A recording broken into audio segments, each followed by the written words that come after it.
Alright, here's my solid state Bedini process. I just use a tablet, and with the software here I set exactly what I want, and I'm looking for a fast enough waveform, so I got it set right now to about 2K with a duty cycle of 6.5, because anything more than 20% you're basically wasting the energy.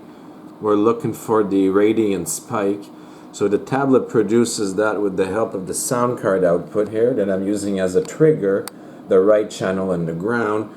And here's our transistor, very much like the Bedini motor would have. This is our switching transistor. And here's our input battery, which is basically that, an input 9-volt battery. Here's our coil, our pulsing coil. We will pulse a very sharp, low enough voltage, 9 volts, into this coil.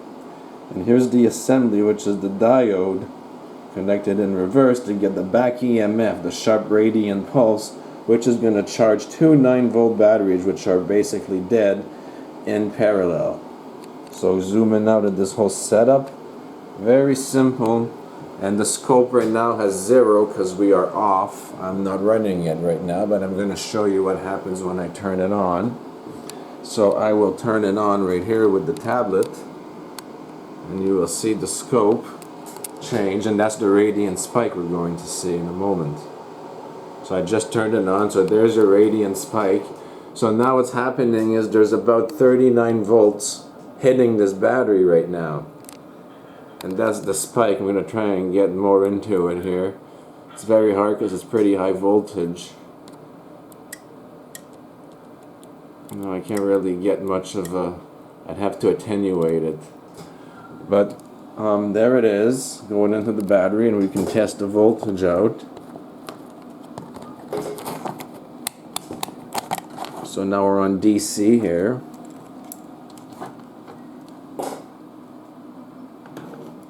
And what we're going to do is plug in the ground.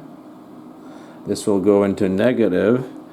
And that'll bring the voltage down a bit, as you see, because we're dumping it in the battery.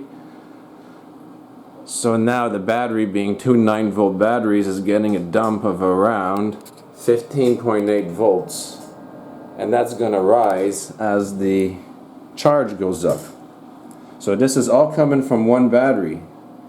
And the tablet is basically the pulse width modulator controller, controlling our transistor switching I guess what we would call the Bedini coil into the two batteries. So one charging 2.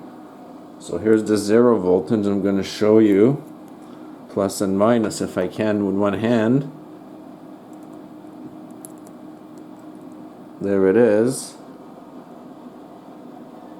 So now we're at 8.76, 8.77. So you can see what I mean by this is being dumped into the batteries right now. 2 of them at once for the charge.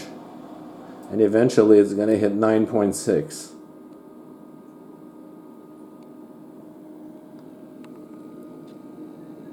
So here's that spike we're getting, that very sharp, radiant backEMF spike is right here.